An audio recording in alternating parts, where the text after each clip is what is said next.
So just while we're waiting, just remember your motivation for studying emptiness. It's fine to think about your own suffering and your wish to be free of the causes of it. And then you just extend that by thinking, well, everybody else is in the same situation.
Okay. So we meditate on the fourfold analysis to understand emptiness. I'll tell you what the 4 stages are, and then we'll do them one by one.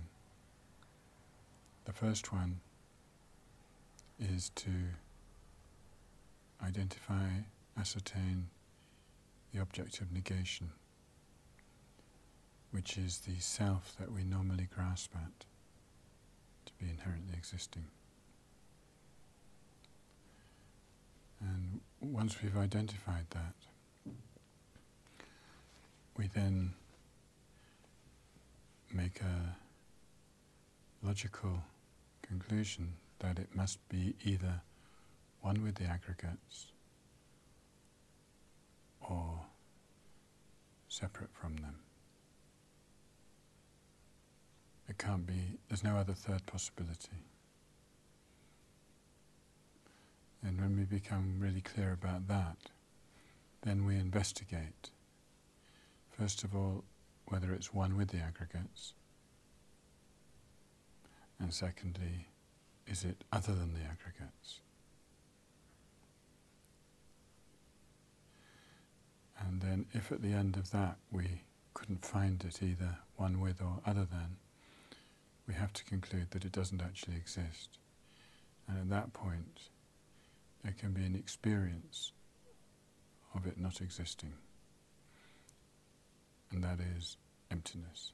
So then we just meditate on that single-pointedly.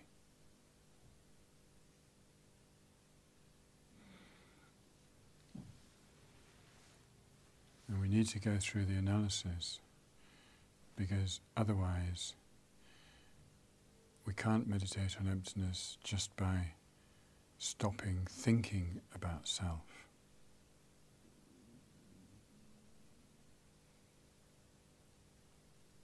That just doesn't prove that self doesn't exist in the way that we normally think.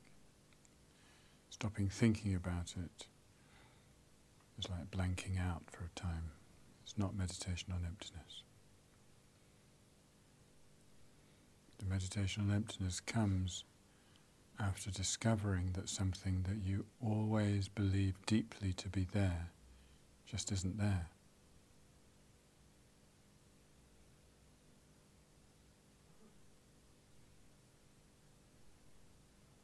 So let's start with the first stage.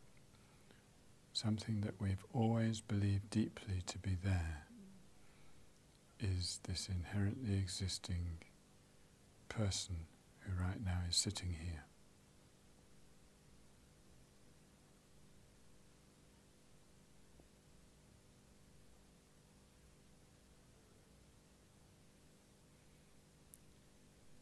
So the first stage is to actually ascertain it.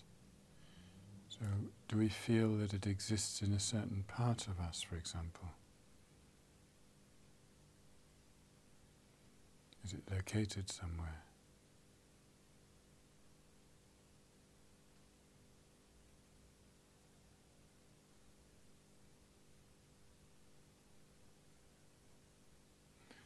And what does it feel like?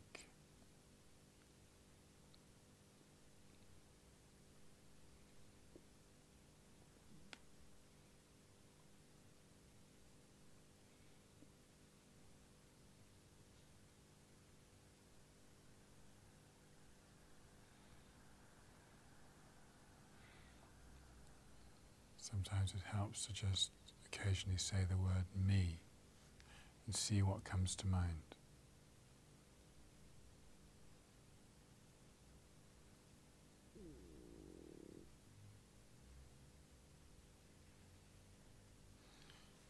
It can feel that there's something inherently existing which actually is me. Try and bring that feeling up.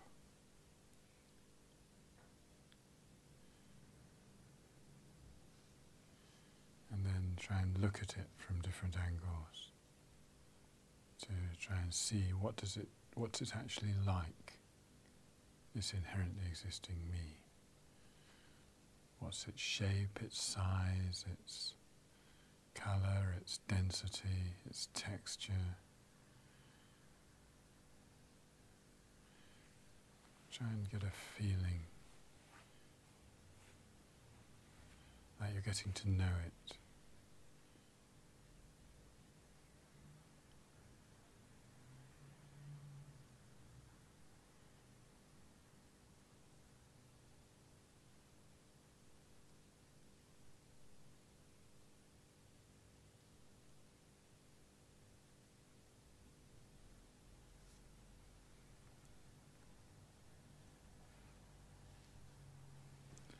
Main point is, it seems to exist independently from its own side.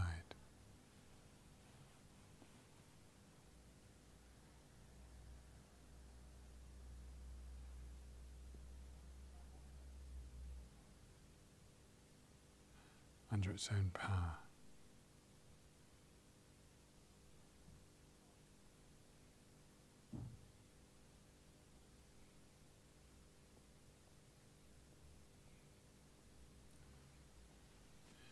It seems so familiar that we don't usually notice it, but it's always there. This self-sufficient me, truly established as something real.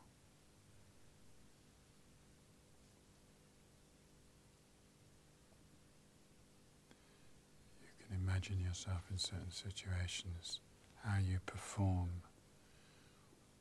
when there are people looking at you and you feel this sense of me.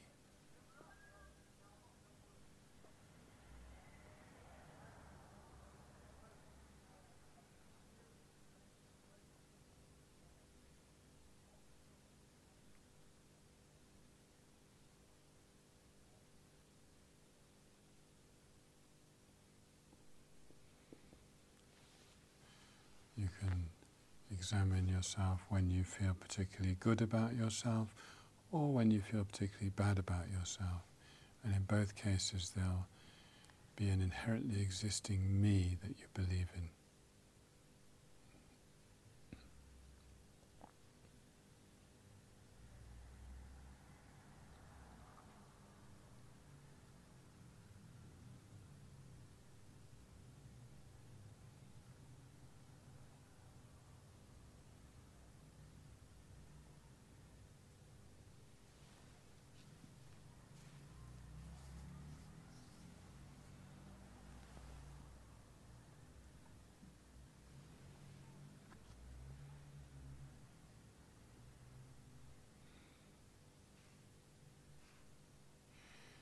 Now sometimes when practitioners are doing a retreat on emptiness, they can spend as much as a whole year just trying to find this object, this truly existing me, And we're just spending about 5 minutes on it. So we're scratching the surface.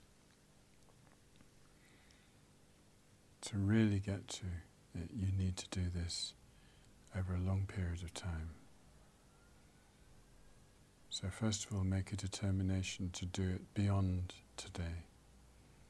In various situations, you don't even have to be on the cushion.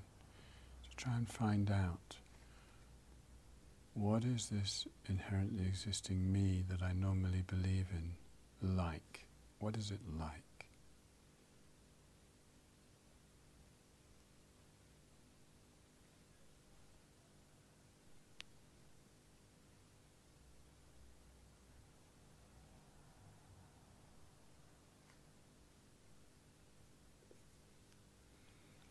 But for now, we'll just use the work we've just done as the basis for going on to the other 3 stages of the practice.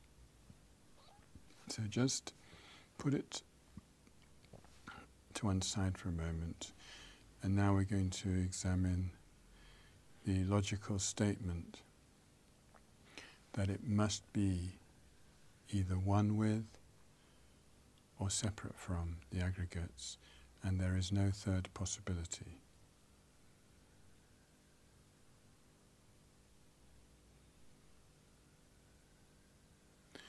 That if it exists, it's got to be one with or separate from.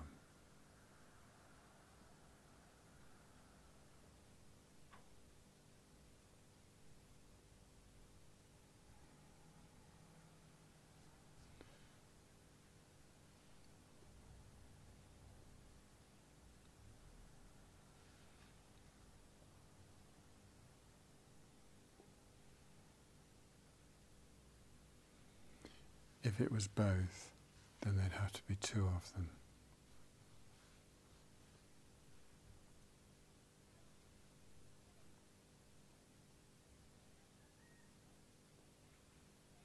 If it was neither, then it wouldn't exist at all. So if it exists, it must be one with or separate from the aggregates.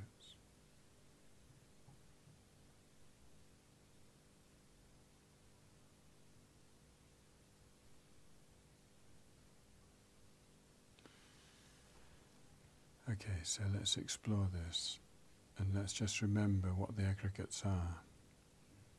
First of all, there's form, which, for the sake of the meditation, is our body,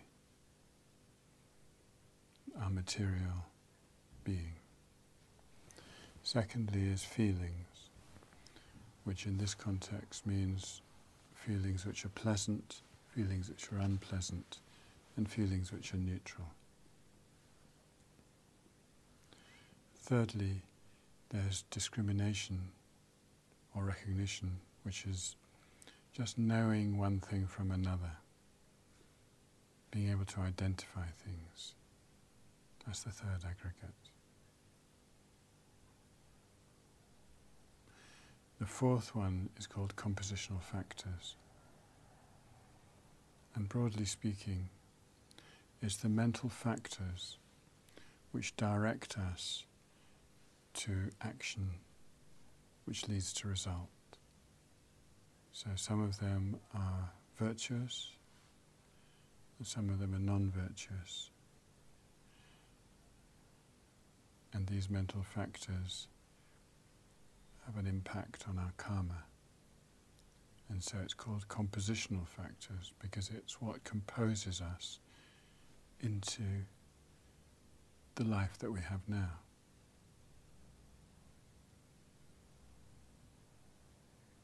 So that's the fourth aggregate.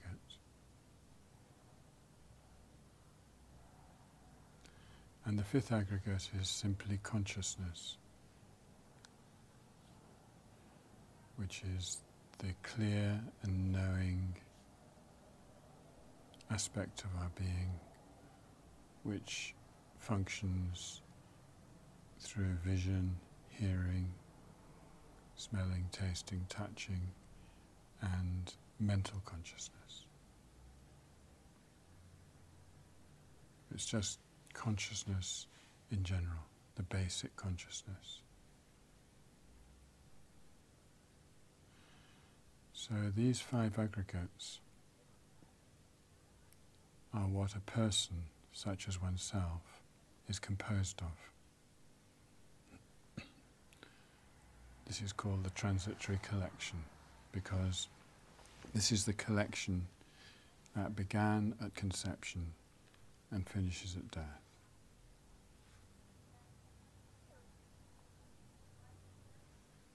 And this is basically what we are as a person, these 5 aggregates.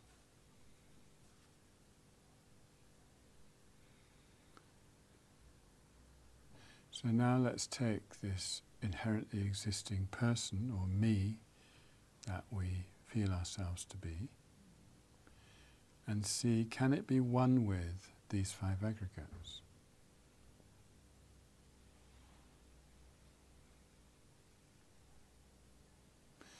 So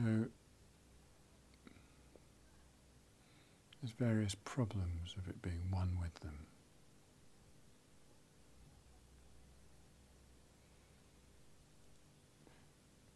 A simple one would be to say that we often feel, I have a body, I have a feeling, I have a discrimination, I have causes for my experience, and I have consciousness or mind. And when we say that kind of thing, it implies that the me is not one with the 5 aggregates, but is like the owner, the possessor, or the controller.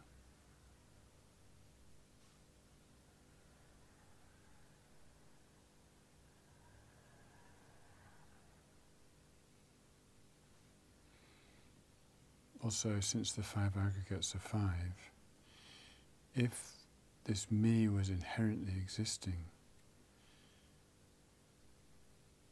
it wouldn't work to have 5 aggregates, because those would be 5 parts of something that exists by itself as what it is. Either there would have to be 5 selves, 5 me's, or 1 aggregate.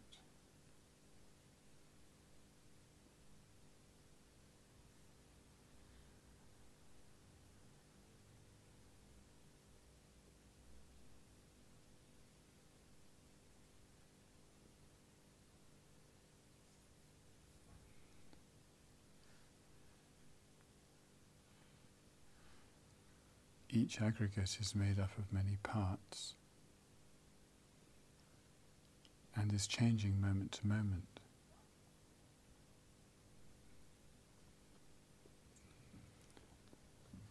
An inherently existing me wouldn't have parts and it wouldn't change.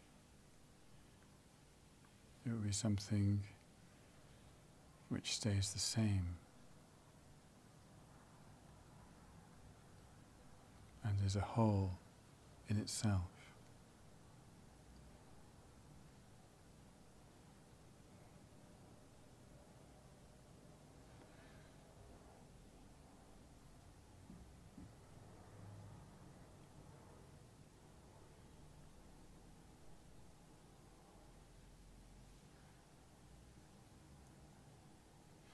In fact, there's nowhere in our body where there is anything that isn't changing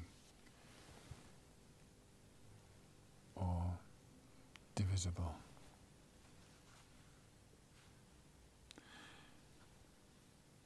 And the same goes for our mind.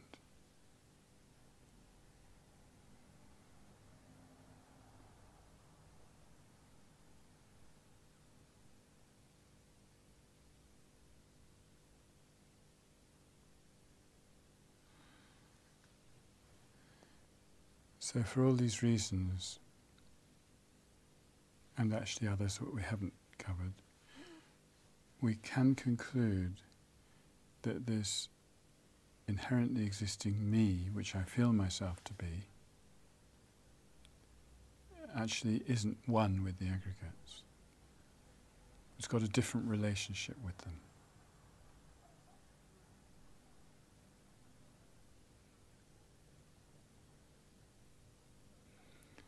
And there's only one other way it can be, as we ascertained. It must be separate from them.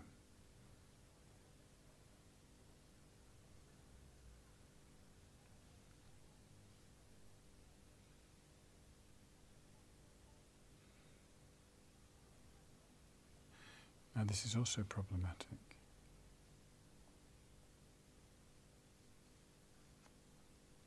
When we look in the mirror, we see our form aggregates.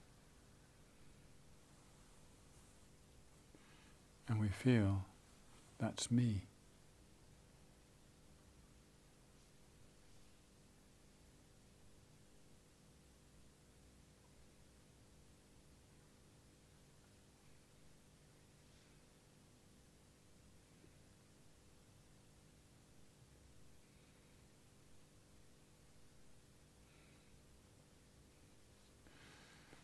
When our body is exhausted or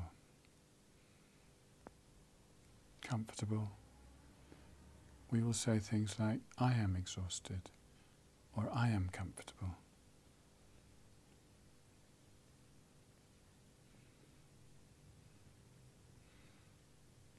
At such times we don't feel that this inherently existing me is at all separate from our body.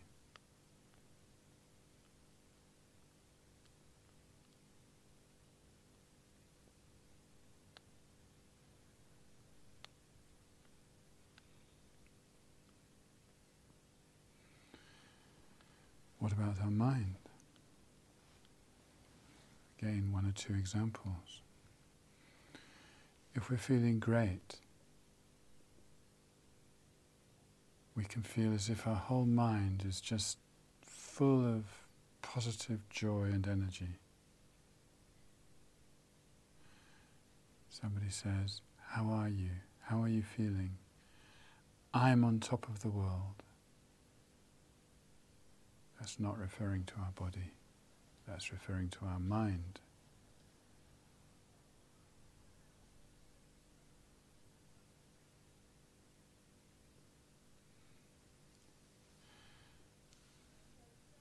In terms of discriminations, if we get into a debate with somebody concerning our different opinions of something, and it gets quite heated, we can get to the feeling a real strong identity with our opinions.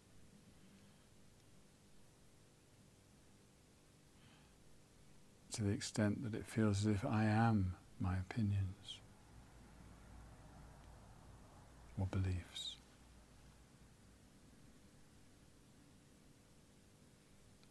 Or understanding.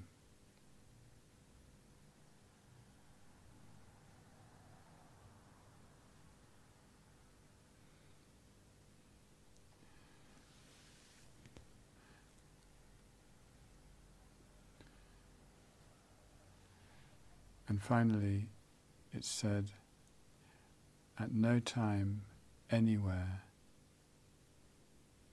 has anyone seen a person separate from their body and mind.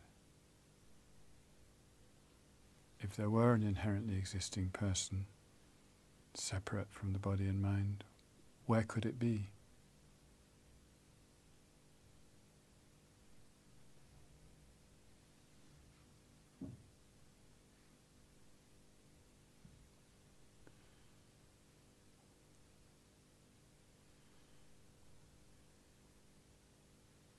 So we fail to find this inherently existing me, either one with or separate from the aggregates.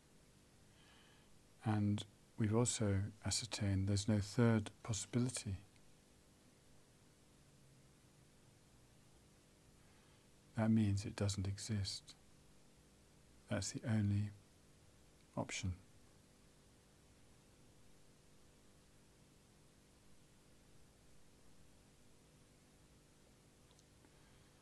So just absorb your mind with this awareness of the non-existence of the inherently existing me, which we usually believe in.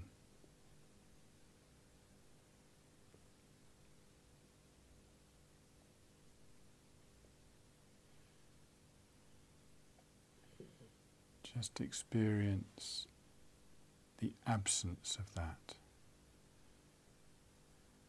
It's called a negation. It's called a negative object because it's just an absence. We're not putting anything in its place.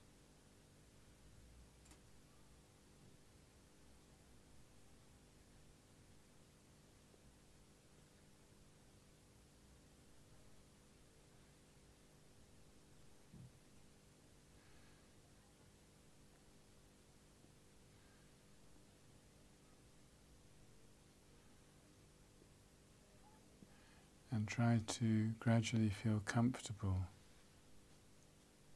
with the feeling that this is the true nature of the person sitting here. The non-existence of an inherently existing me.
It can happen that this experience, which we call emptiness or non-self, starts to seem as if it exists by itself,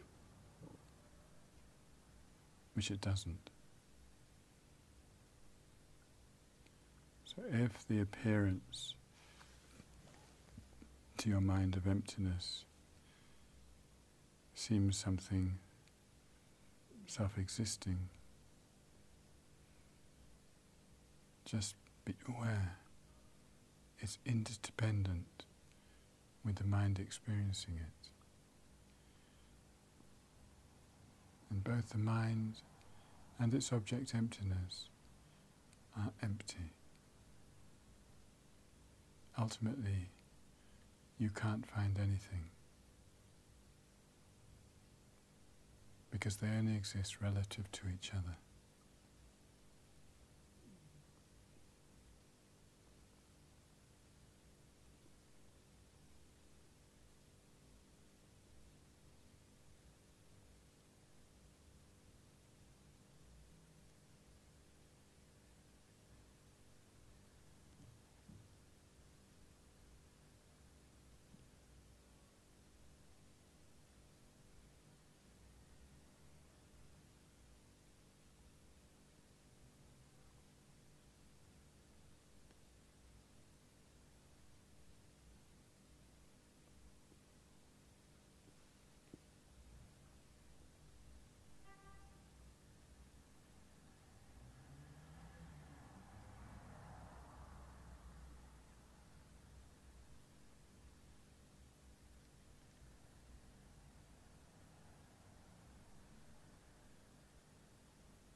Does anybody want to share anything or ask anything after the meditation?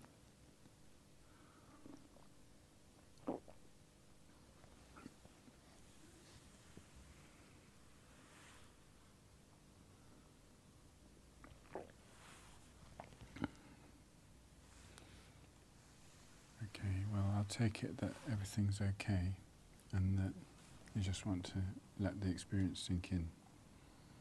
And you can definitely repeat this meditation. This is the standard meditation, and especially spend a lot of time on the first one.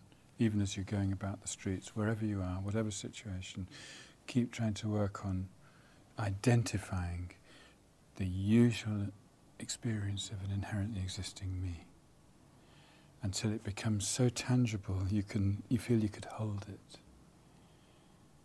And then the analysis makes sense. But if you can't find something to negate, it's because you're not really connecting with how you normally see yourself. I had some very strong images as to what I was negating. Right. But it kept changing. Which Yes, it does. was quite good. It's sort of, first of all, it was big and blobby. Yes. And then it was really black and really spiky. Yes. And then it just sort of almost seemed to fizzle away a bit. Really. Right. So one thing that Geshe Tashi said, we had a retreat with Geshe Tashi at Land of Joy earlier in the year, and we spent most of the retreat on this number one part. And he said, when you do this at different times, you'll have different experiences. And he said, after a certain amount of sort of collecting all these different experiences, start putting them into sets. That was his word he used. Start putting them into sets. So that way you start kind of narrowing it down more to what it seems to be. So this is quite a big project, really, to discover what is this me that I take myself to be. And I found that very helpful. To just keep looking and gradually start to narrow it down a bit. Does it help to, I mean, I don't know whether a certain amount, it depends on the sort of disposition of the person, but does it help to, in terms of the narrowing down, either to sort of start identifying the different sorts of I, or is it more a sort of a feeling thing? Or it's both. Feeling is definitely important. It's definitely got to be a felt thing. It's not just an intellectual analysis. But when you come to sort them into sets, you might sort them by all kinds of different ways of grouping, and you have to find your own. This is one thing, it's a very personal journey, this. It's not the same for each person. There's not a standard thing. But in the end, it's probably going to come down to everybody in one way or another is going to find that that person that they take themselves to be seems to be inherently existing. That's probably going to be, at the end, that's one of the root things. It seems to be inherently existing. And that's the one to really, but you need more about the flavour of it, the texture, the size. There's so many different questions.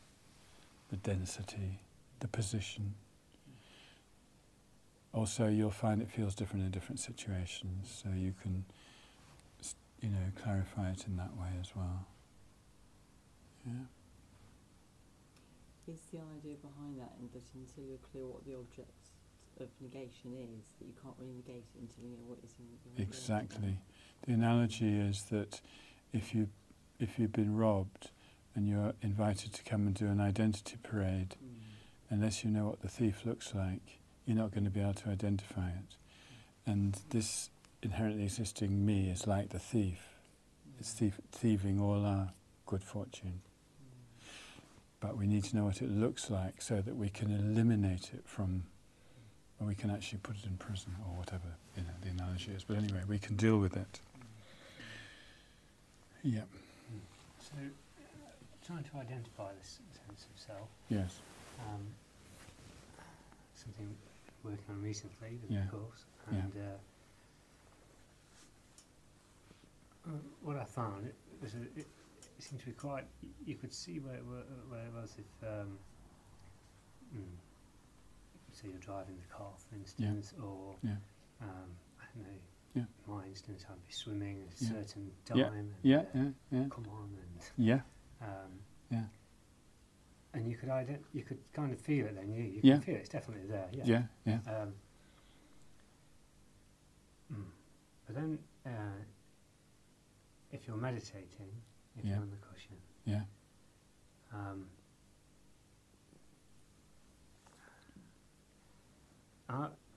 to actually find it, Mm-hmm. I find out, other than the gross feeling of, like I'm driving or I'm pushing myself or somebody's praising me, or I found it quite difficult to find. How about I'm meditating? Sorry? How about I'm meditating? Yes. Or I'm sitting, or I've got a pain in my knee. There's lots of Yes. things that you can relate to that situation. Or I'm a Buddhist. There's all kinds of things that it might trigger it. The main point is to use these little stimuli to trigger the feeling of being me. And it's true that sometimes in meditation we space out so much that it's hard to find anything. But even then, I'm spaced out. There's various possibilities. When you talk about texture, though, Yes. Yeah. my analysis, I don't know Yeah. if I talk, So go on. boiling down to is it was a feeling. Yeah. It was arising, That's right. dependent upon Yes. an event. Yes, or that's right. previous Situations. event or something, Absolutely, yes. Something. I Yes. couldn't find anything that was That's just there, other than yeah. not dependent upon something. No, but what you then find is that in all these different events, there's a sense that the me is there, a strong sense of me. And we actually feel that it's the same me. I had a strong sense of me recently when I got booked for speeding twice within half an hour of each other. And I got 2 tickets, and I thought, oh, me, But if I relate that to the me that, I don't know, somebody really liked, let's say, it's the same me.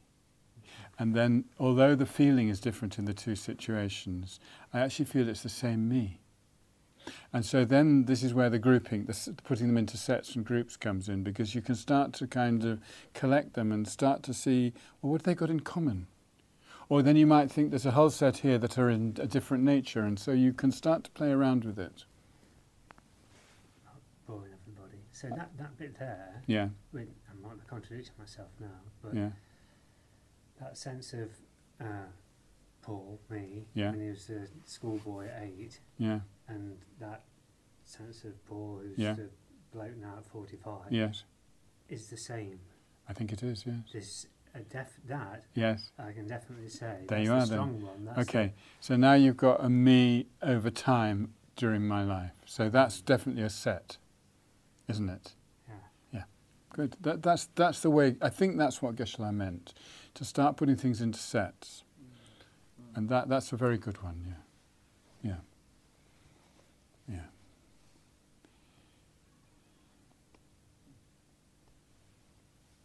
But how do you find it? Oh, don't worry. No. You just do the 4 processes. That's all you do. You just follow the instructions. It's like baking a cake. You just do the recipe. Don't get all clever about why or how or anything. You just do it. First of all, you identify the objects indicated as best you can at this point, knowing that there'll be more work later to identify it even better, but you work with what you've got now. Then you ascertain that it logically must be one with or separate from the 5 aggregates. And you do that each time.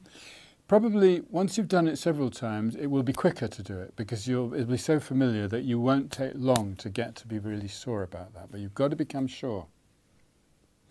Then the third one, is it one with? You can use all the arguments I use, but also if you look in some texts, like Lama Tsongkhapa's Special Insight section, the Middle Lam Rim, you will find other arguments. You use the ones that work for you, and then separate from, use all those, whatever arguments work for you there, and then at a certain point you realise I couldn't find it either one with or separate. And that is the nearest you've got today, at this point, to emptiness of self. And then you just hold it. Right? And then you come back like we have now, we're sitting here. There's still an imputed me sitting here, but because of the strength of the meditation, I don't feel so sure that it's inherently existing as I did before the meditation. I can't say I'm definite because I'm not fully realized, but I'm beginning to have a little question about it. But doesn't mean I can't say I'm sitting here, because that works, that functions. But that's merely imputed. That's the meditation on emptiness does not eliminate that, because all we're eliminating is the inherently existing one. That's the one I've begun to lose confidence in after doing the meditation. I'm thinking, yeah, maybe it doesn't exist.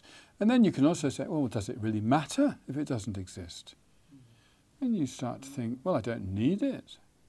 Then that helps a lot. Yeah, I can still do my life. I can still breathe. All the things. So, this is a long journey. It includes repeated study. It includes repeated reflection, which is when you take what you've learnt in the study and you check it with logic and against your experience, what you already knew in different situations. You keep checking it. And then there's meditation. And this fourfold reasoning is one very good method, I suggest. Another one is the one that we did earlier, where you just look at the mind and body, observed and observer, and see that they're just interdependent. I think that's also very effective, because at first they seem to be. And so again, you're negating the inherently existing observer and the inherently existing observed. Part of this is letting go, though, isn't it? Of all your grasping. That's right. Your everyday. Yes. When you're everyday living and your thought, your grasping and your ego and everything, isn't it? That's part of it. But if it was just letting go, and there are some teachings or traditions where they suggest that all you've got to do is let go, you wouldn't actually do the work of actually negating. And it's said very clearly in the tradition that we're studying here that you actually need to do the work of negating in order to become very certain that it doesn't exist. Yeah, so it's a mixture of the two. Yes, isn't it, then? definitely. And they will support each other. Yeah.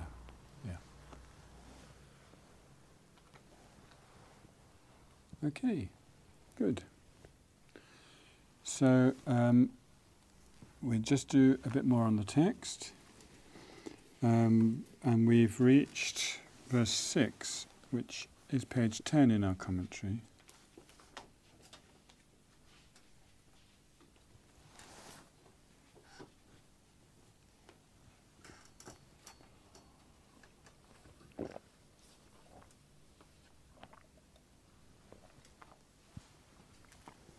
So,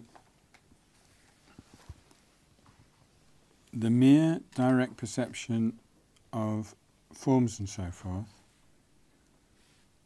exists through renown and not by prime cognition. I don't like the word renown in this context. Let's just see. Yeah, general acclaim. Okay, so it's similar, yeah. Okay, let's allow it then. They are false, just as impurity and so forth are renowned as purity and so forth. Okay, so let's just use the example, which is in lines 3 and 4, first, to just understand what it's being compared with. So one of the 4 seals of Buddhist philosophy is that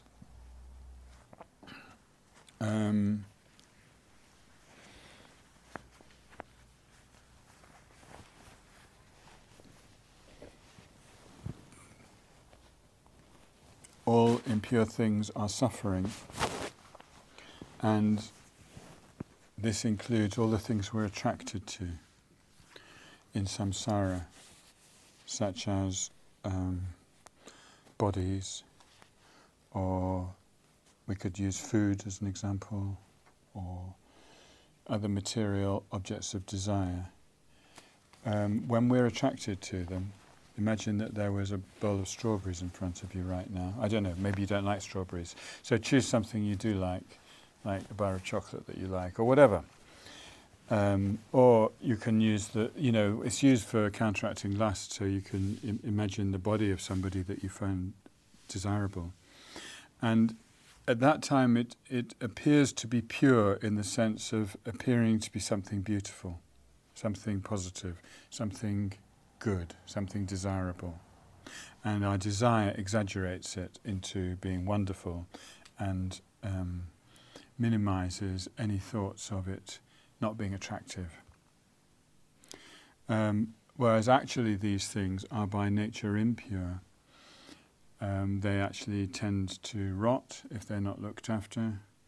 And I'm thinking of food now, but in terms of the body, if you don't continuously clean the body, it starts to smell bad and so forth. So we do tend to sort of say that the body is inherently impure in that sense. But an ordinary person finding the body attractive, whether it's their own body or the body of somebody else, will find it as if it's pure. So in that sense, there's something false. There's a false impression. Particularly in the media we get that, where people's images are photoshopped and all this kind of thing to make them look absolutely attractive. And it's false. So in a similar way, when we see forms and so forth, like the microphone or the bell,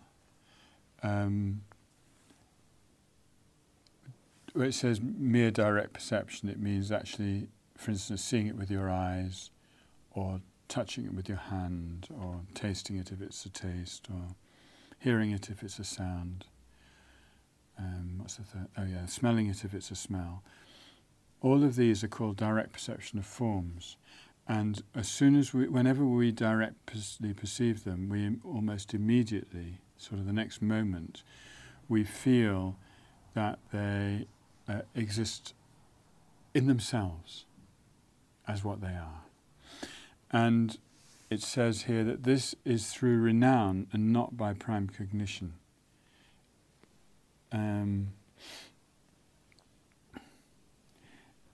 In other words, it's according to general agreement, which means like it's a convention that,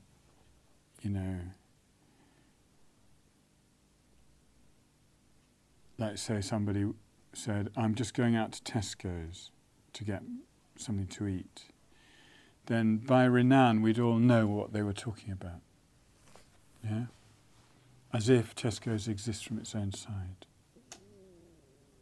It's like the fly coming in, not running the table, and not being a table for the fly. Yeah, same thing. Yeah. Okay. So it says in the commentary, if the five sense objects are not established inherently, then it would contradict them being seen with direct perception. And that is the argument used by those who believe that sense objects exist inherently. And that includes both non-Buddhists and also the lower Buddhist schools. They all believe these things exist inherently. And they think that otherwise there would be no object to see or hear or smell.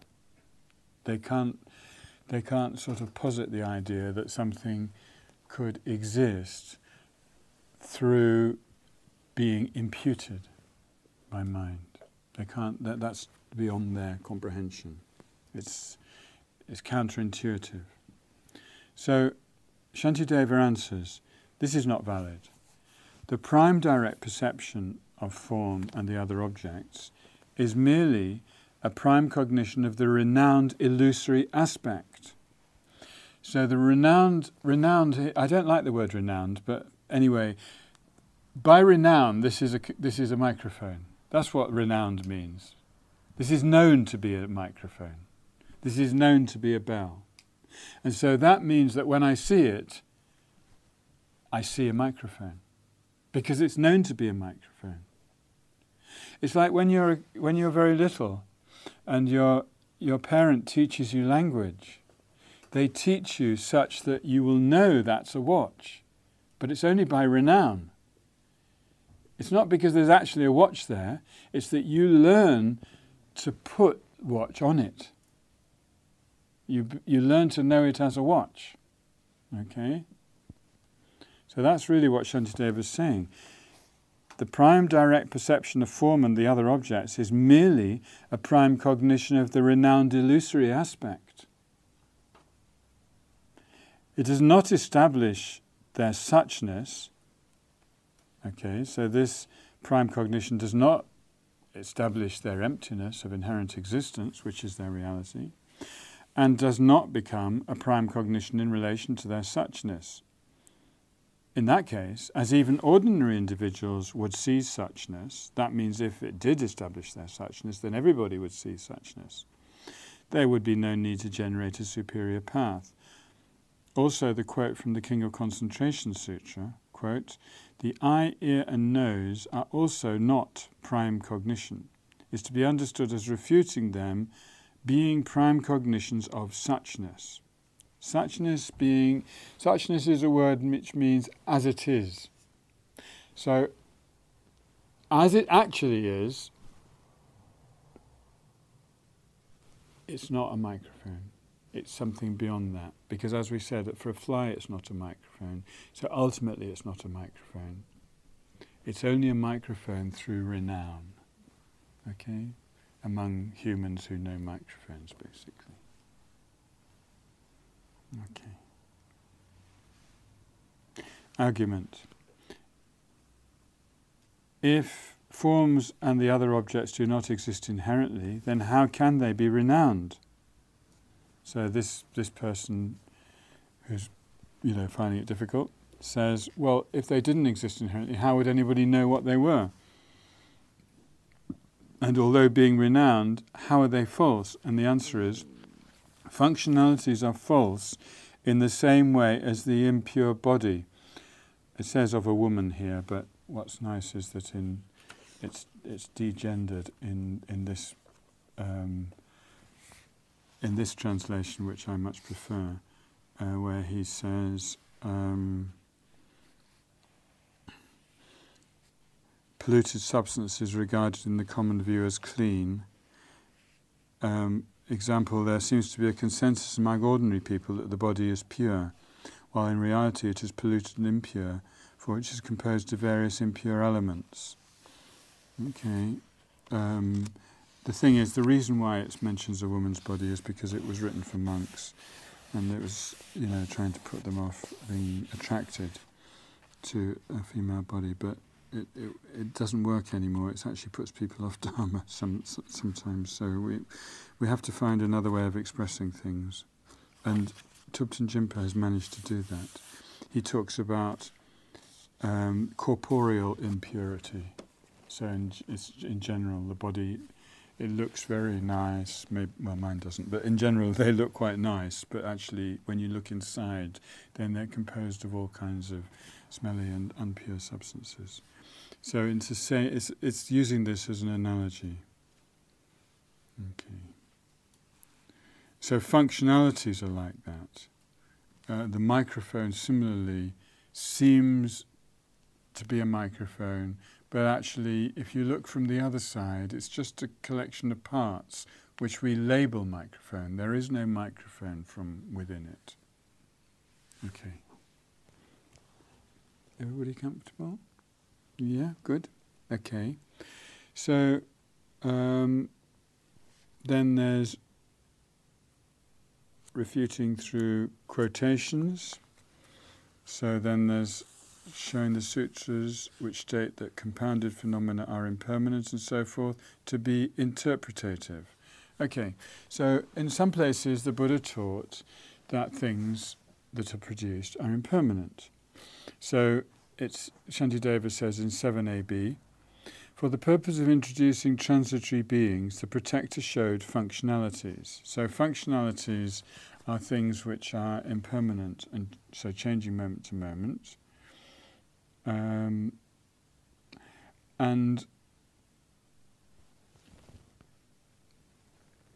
they're not inherently impermanent is the point. They don't exist inherently as changing from one moment to the next. They just exist by mere imputation according to the collection of causes and conditions, or the collection of parts. And actually there's nothing substantially there, there's nothing from its own side there which could change. So when the Buddha taught impermanence, it's a provisional teaching. It's a stepping stone to seeing that there is actually nothing at all to be found from the side of the object which could change moment to moment. Let's take this hand. This hand is aging, moment to moment. From one moment to the next, it is not the same hand. So there is not a hand which is changing.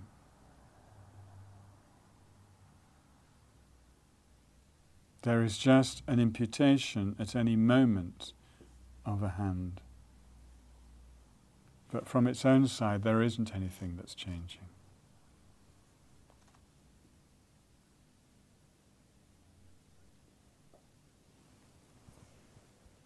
You get it? You get it?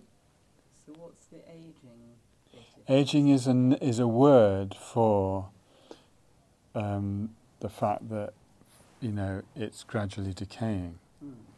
And we can talk about momentary impermanence in that, yes. We can say that, but that is just illusory truth, because the ultimate is that there's nothing from its own side that is actually aging.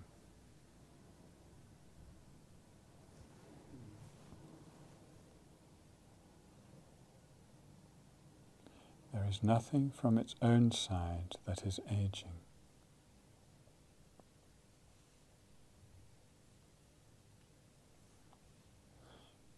You can impute the word hand to this object at any moment, and it will be a slightly different hand that you're imputing it to. It's not even a hand there. It will be a slightly different collection of cells or atoms. But there isn't any inherent hand which is aging, is there? These two are smiling. You're frowning. Is this all to do with the thinking of, even just from a simple example like, respiration and the fact that, air is coming in and going out of the cells, and therefore that there's a sort of momentariness about it, and therefore it's not like a fixed solid hand, or I don't know. No. That is the teaching of impermanence. Right. That is the teaching of impermanence. Right. And even those who believe in inherent existence, such as the lower schools of Buddhism, they really believe in impermanence. And for them it's very helpful. It's helpful for all of us. It's a stepping stone to emptiness, actually. Once you see that the hand is changing moment to moment, you let go of there being a fixed permanent hand. Yeah. Okay, once you've done that, then you can start to see that actually, from its own side, there's no hand at all. It's just a collection of parts which I label hand. And if it's a mere label, the label doesn't change moment to moment. It's just a label. It's an isolate. It's a concept. There's a concept of hand which I put to it. Beyond that, there is no hand.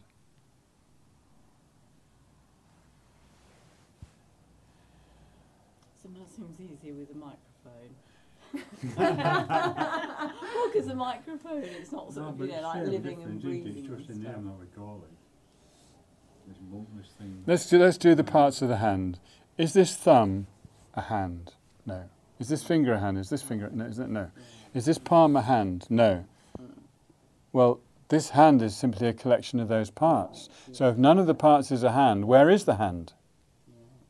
It's in your mind. That's you cannot say there's a hand there once you break it into parts and see that it's just a mere collection of parts called hand. Called hand, remember? The song, Me, a name I call myself. It's good. It's wisdom. You then think of the fingers like the aggregates then. Yeah, you can do that too. 5 aggregates. Yeah.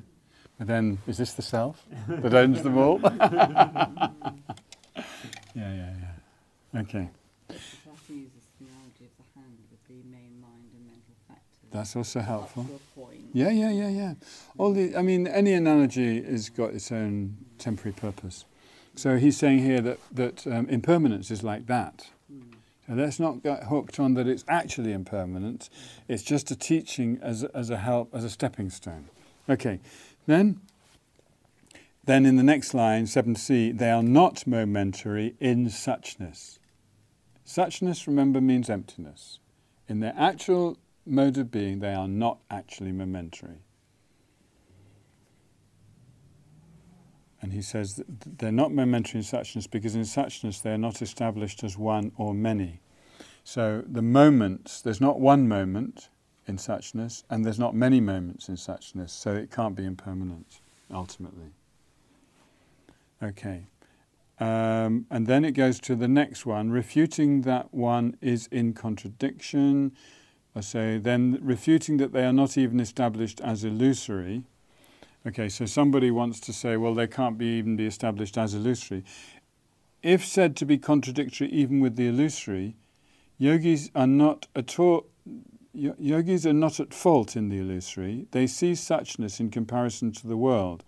Otherwise, the thought of the body's impurity would be harmed by the world. Okay, so... Argument. Even on the illusory level, it would be contradictory for compounded phenomena to be impermanent. Because in the world, the earlier functionality is renowned to also exist permanently in the later moment.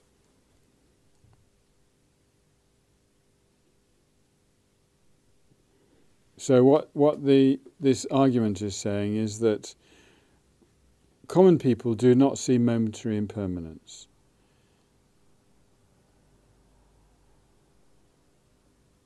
They just see what is. So if I look at my hand, I do not see it changing moment by moment. I can't remember when it was less wrinkled, even now, That's how old I am. I've lost my memory. But, we just see it as it is, and we think that's my hand. And we thought that 10 years ago as well. That's my hand. So we don't distinguish moment to moment. And according to this argument, in that case, that's different from... So ordinary people, worldly people, transitory beings see like that. But the yogis who see impermanence don't see like that. They see that it's a momentary phenomenon. That momentarily it changes, it's aging moment by moment by moment. They can see that. I don't know whether they actually see each moment or whether they so strongly know that it's aging that they don't have any doubts, and when they look at it, they see it as an aging phenomenon. I think that's more like it. That's what it means. And so they're saying, well, in that case, we're different from the world, and so...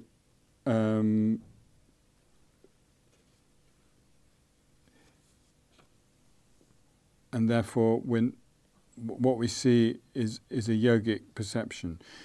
Because in the lower schools they say that there's a yogic direct perception of impermanence. And the answer is that although forms and the other sense objects are renowned in the world as permanent, the fault that their impermanence is not established by prime cognition does not exist. They are established as impermanent, misery, empty and selfless by the illusory nominal prime cognition of yogis. So that means that the yogis do see them as impermanent, miserable, empty and selfless, but just at a conventional relative level. They do not see any of those natures as being their ultimate reality.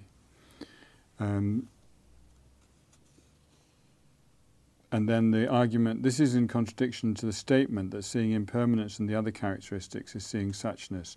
And that statement occurs in some Hinayana sutras. And the answer is that over the page, on page 12, it's the mere assertion that in comparison to the grasping by worldly beings at purity, happiness, permanence and a self, this is seeing suchness. So in other words, Buddha did teach that, but only in order to dislodge people from the ordinary worldly perception of those things as permanent, happy, pure and having self. Otherwise, it being renowned in the world, blah, blah, blah, would be a measure for prime cognition. Then it would follow that the yogi meditating on impurity, who has gained conviction regarding the impurity of the body, would be harmed by the worldly grasping at the purity of the body.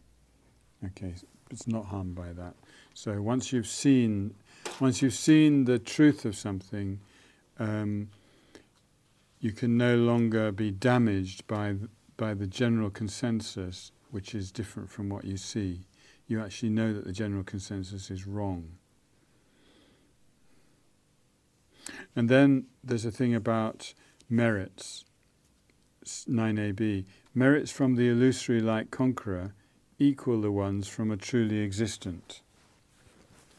So this is about the merit that you gain from showing devotion to the Buddha, such as making offerings, prostrations, and praises and so forth. The argument, if there is no inherent existence, it contradicts the explanation that one receives merits through making offerings and such to the conquerors. Answer, there is no contradiction. That one accumulates merit through making offerings to the conquerors that are illusory like and lack true existence is just like the assertion that one accumulates merit through making offerings to a truly existing conqueror. Regardless of whether they are suitable to exist truly or not, one accumulates merit in accordance with the object. Okay, so what the opponent thinks is that to get merit, the object of devotion, which we call the holy object, must exist inherently, because otherwise how could it have any power? And Shantideva says, no, it's just cause and effect. When you prostrate to the Buddha, or make offerings to the Buddha, you get positive results through cause and effect. It's still a holy object, even though it doesn't exist inherently. It's like taking out the idea that things have to exist inherently to have any power.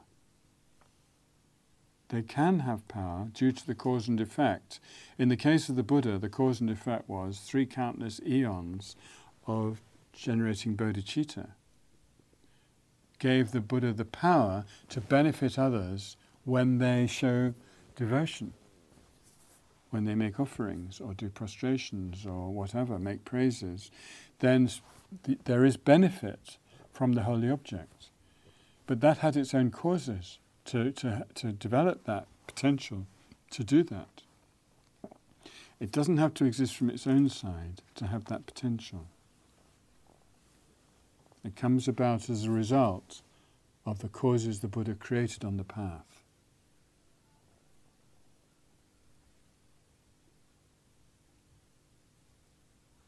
What's Buddha nature? Buddha nature is just the emptiness of the mind. It's the fact that the mind has the potential to be fully purified and become Dharmakaya. Emptiness of the mind doesn't mean the mind's not existing. It means it doesn't exist from its own side. There's a merely imputed continuum of mind, which is clear awareness or clear light, and its emptiness is its Buddha nature, which means that because it's empty, it's able to be transformed. It's able to be fully purified. I know what you mean. It seems that if there's Buddha nature, there must be something from the side of the mind which is the Buddha seed. But the Buddha seed is a mere negation of inherent existence. This is what's challenging in Buddhism, is that we're dealing with negatives. The essence of Buddhism is a negation. In the Sanskrit, there's a short letter A, which means not. If you put it as a prefix to a word, it means not. It does in English too for some words. And that A is actually the essence of Dharma. It means not. Not graspable. So if you want, what do Buddhists believe in? A mere absence. They don't believe in anything that you can hold on to. So in that way, Buddhism is different from other philosophical and religious traditions, because they all have something. At the end of the journey of the Yellow Brick Road, they get to the Wizard of Oz. But in Buddhism, we just get to an old man with a microphone. In other words, it's empty of there being a wizard. There is no Wizard of Oz. Well, that man behind the gate. Yeah, it's just a sham. It's a fake. It's a fake. And that's what this short R means. And that short R is the seed syllable of Manjushri, who is the Buddha of wisdom. So it's really nice. It's what Manjushri has in his heart in some manifestations. Okay. Let's just do one more. 9CD. Refuting that taking rebirth would be invalid. If sentient beings are like an illusion, then how can they be reborn after death? That's a good one, isn't it? It comes back to your Buddha nature. It's like, well, surely there's something there that takes rebirth. Okay? So for as long as the conditions come together, for that long even the illusion exists. Just because of a long continuity, sentient beings are truly existent, ? In other words, it's challenging him. So the argument, if sentient beings are like an illusion and lack true existence, then, just like the illusory sentient being does not regenerate after disintegration, how are they reborn upon death? Answer, we do not accept that sentient beings and illusions are the same in each and every aspect, but we accept that they are the same in existing truly or not. So an illusion is like a person in a film. You know, it's just, it's not a real person, okay? And if the fault only relates to that, since you also accept dreams and illusions to be false, then your question is like asking why the basis for deception does not appear as donkey while it appears as horse. I'm lost with that bit.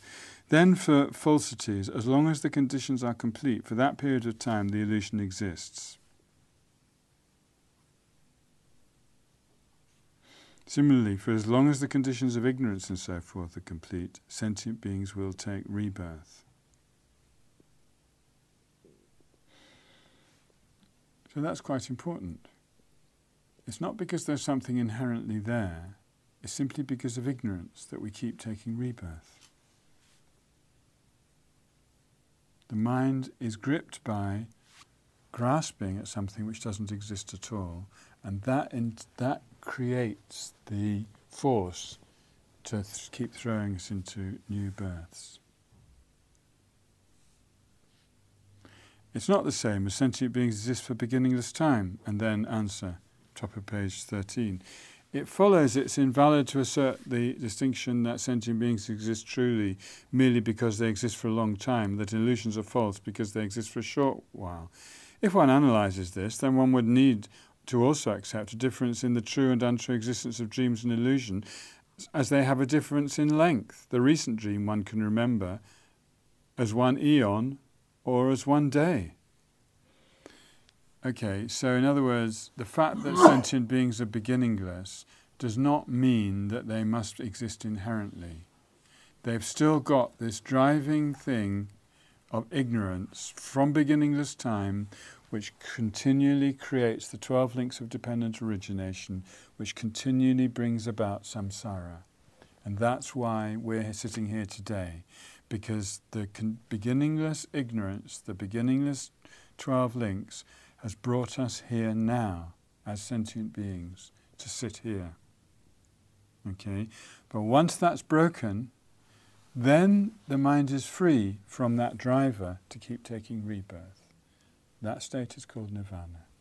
And the Buddhas are beyond samsara and nirvana.